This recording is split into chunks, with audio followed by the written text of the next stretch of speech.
Türkiye'de iktidarın çözümsüz bıraktığı Kürt meselesinin toplumsal maliyetleri her geçen dönem artıyor. 2015 yılında terk edilen çözüm süreci yeni bir çatışmalı dönemi başlatmış, binlerce insanın yaşamını yitirmesine neden olmuştur. Siyasal iktidarın 2010 yılından bu yana Suriye ve Irak ülkelerinin topraklarında bulunan bölgelerde yaşayan Kürtlerin yaşam alanlarına yönelik askeri müdahaleleri temel hak ihlallerine ve toplumlar arası kırılmalara yol açacak düzeye varmıştır. Efrin'den Şengal'e, Mahmur'dan onlarca yerleşim yerine varana kadar kitlesel bir şekilde siviller yerlerinden edilmiştir. Türk Silahlı Kuvvetleri'nin ÖSO, HTŞ isimli paramiliter grupların da katılımıyla hava ve kara saldırılarının da devam ettiği, sivillerin yaşamını yitirdiği, kimyasal silahların gelişigüzel doğaya ve topluma karşı kullandığı bir süreç yaşanmaktadır. Geçici ve dönemsel olmaktan çıkan bu durum yıllardır devam etmekte ve devam eden çatışma ve savaşın maliyetleri toplumsal bir çöküşe neden olmaktadır. Tüm kamuoyunun savaş ile ilgili olarak her ne kadar üstü örtülmeye çalışılsa da aslında basit gerçeği bir kez daha bilmesi gerekir. Savaş esarettir. Savaş tutsaklıktır. Savaş Diyarbakır zindanında yaşayan insanlık dışı muamele ve buna karşı bedelini ölüme yatıranların hikayesidir. Savaş öldürür. Savaş engelli bırakır.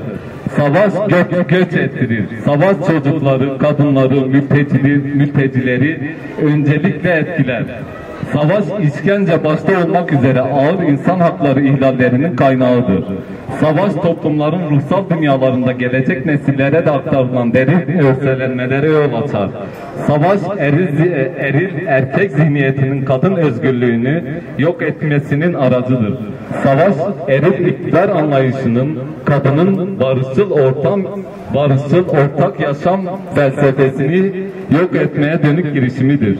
Savaş kadın şahsında tüm toplumu köleleştirmeye, sömürmeye dönük erkeğin başlattığı bir kimliksizleştirme hareketidir. Savaş ekolojik yıkımdır. Savaş ekonomik kaynakları yok eder. Türkiye'de de güncel olarak toplumun tüm kesimlerini etkileyen derin ekonomik krizin en temel nedeni son yıllarda artan güvenlikçi politikalar ve ülke dışında gerçekleştirilen askeri politikalar ve uygulamalara yapılan harcamalardır.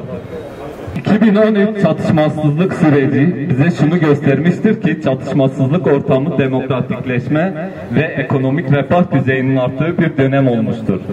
Fakat siyasi iktidarın 2015 yılından sonra çözüm sürecinden uzaklaşması ve çatışmalı ortama geri dönmesi tekrar bu sorunları büyütmüş ve günümüz ekonomik krizin sebebi olmuştur. Bu ara dönem sorunların diyalogla çözülmesinin mümkün olduğunu tüm topluma göstermiştir. Fakat siyasi iktidarın statiko ve Kürt halkına dönük inkar politikasının ısrarı çatışmalı ortamı tekrar başlatmış ve diyalog yolları kapanmıştır.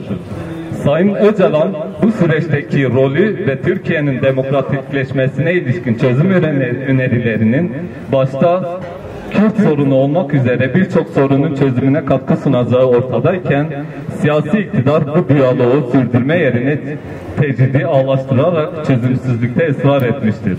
Kürt sorunu çözülmeden, bu çatışmalı politikadan vazgeçilmeden Türkiye'de demokratikleşmenin de olmayacağını biliyoruz. Bu nedenle çatışmadan vazgeçip diyalog kanallarının açılarak tekrardan çözümden yana bir tutum alınmalı. Bunun için de öncelikli olarak Sayın Öcalan üzerindeki mutlak tecridin kaldırılması ve Sayın Öcalan'ın sürece dahil edilmesinin koşullarının oluşturulması gerekmektedir.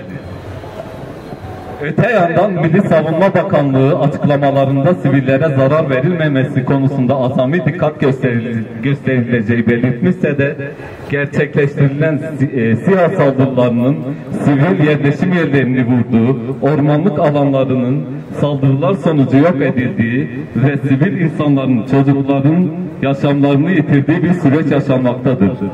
Nisan 2022'de başlatılan yeni saldırılar sonucunda her ne kadar şu an için somut bilgilere ulaşma imkanı olmamakla birlikte onlarca sivilin yaralandığı ve ölümler olduğuna dair çeşitli basın yayın kuruluşlarında yer alan haber ve görüntüler derin kaygı uyandırmaktadır.